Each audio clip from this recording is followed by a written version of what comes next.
Welcome back. We've made some progress. As you can see, we're no longer using the old windsurfer. Now we've got a inflatable paddleboard, but I have been working on the wooden one and I'm going to take you along for the progress. Nope, that's not me. Mine's not quite ready for the water yet.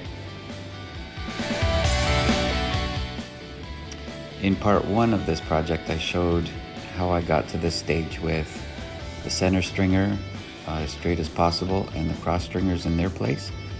And now we're starting to add the wood to the outside to make this hollow paddleboard. To ensure a good bond, we're just running a bead of glue down the center stringer and a little bit across the first part of each cross stringer.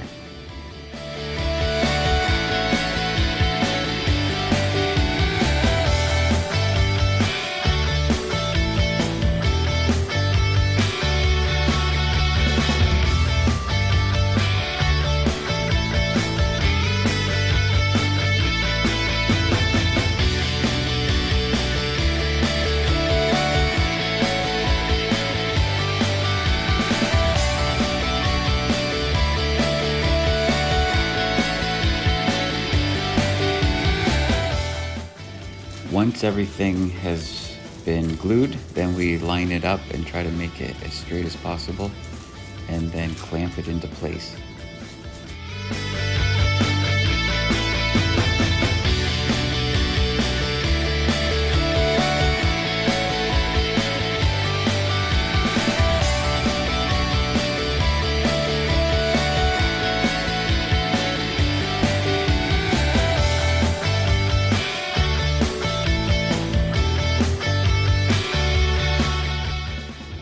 The plans that I bought online included some sides.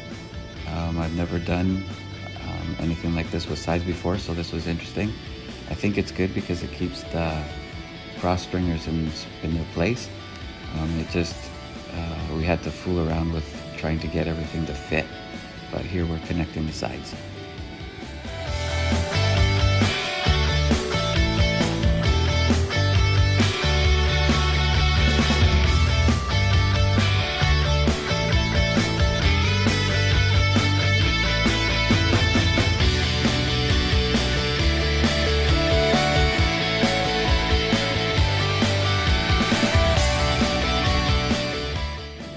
Instead of clamps, we tried something new that they suggested on the site that I got the plans from, and that was to use saran wrap. And it actually worked really well. It's pretty stretchy and you can tie things up tight. And you can see that we used it not only for the sides, but also instead of having all sorts of clamps, we could use it to start the next row of wood on the top as well.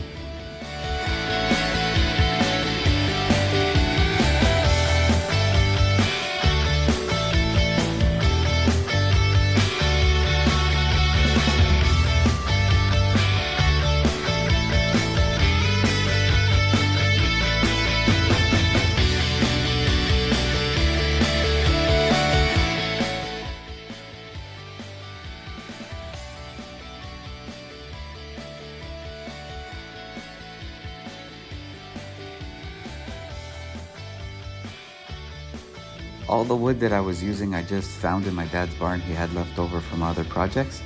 And so I just did a simple 2-inch pattern followed by a 1-inch pattern. You can see here that I started tying up the saran wrap at the front of the board and then worked my way to the back. But later on I found out that if you start in the middle, then you can make adjustments and things work out a lot better if you just do it that way. I also think I would have to be a little more careful because I think at this stage a little bit of a warp got introduced into the board. I don't think it was sitting completely flat on the strong back. Things got just shifted out of position. Maybe it was because I was pulling tight on the wrap, but I thought that maybe we'd be able to get it all out when we plane the board flat.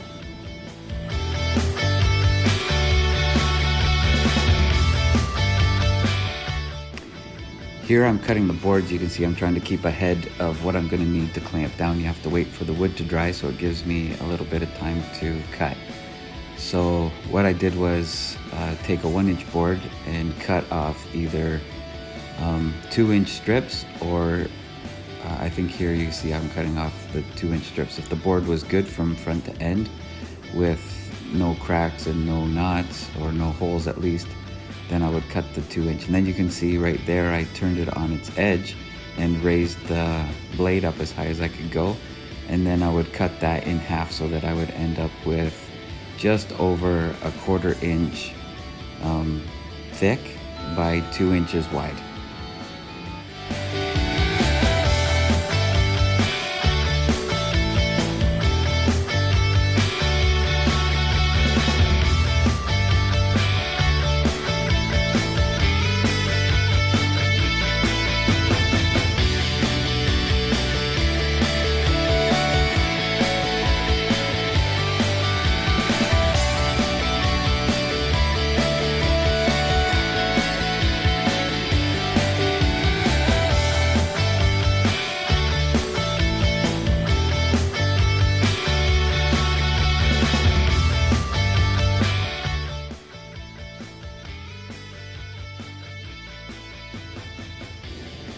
We just repeated this process until the whole top was done.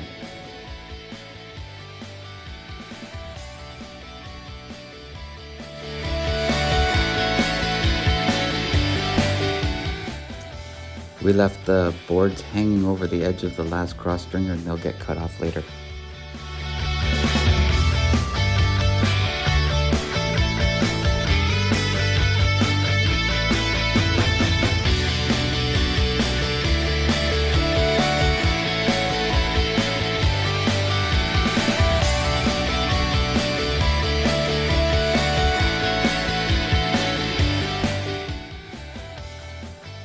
Here we get ready to separate the board from the strong back, breaking it away from where it was pinched down, and then flipped it over so that we could do the same thing on the back.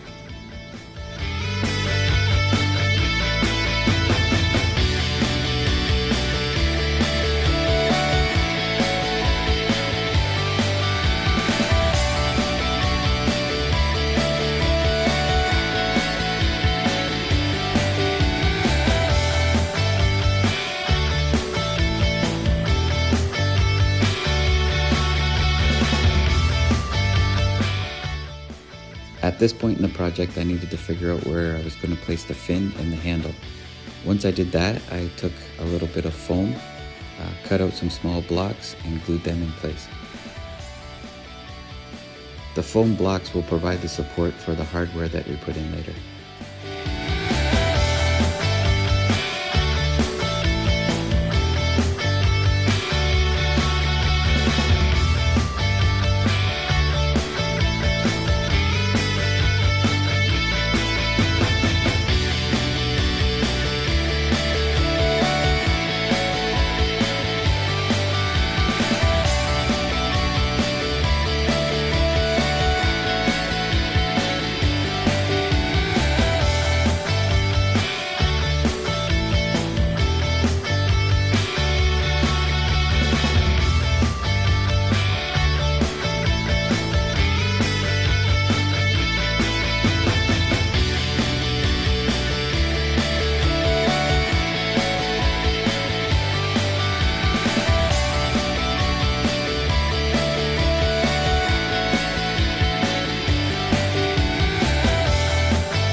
After the foam was glued in place, then it was just repeat what we did on the top of the board to the bottom.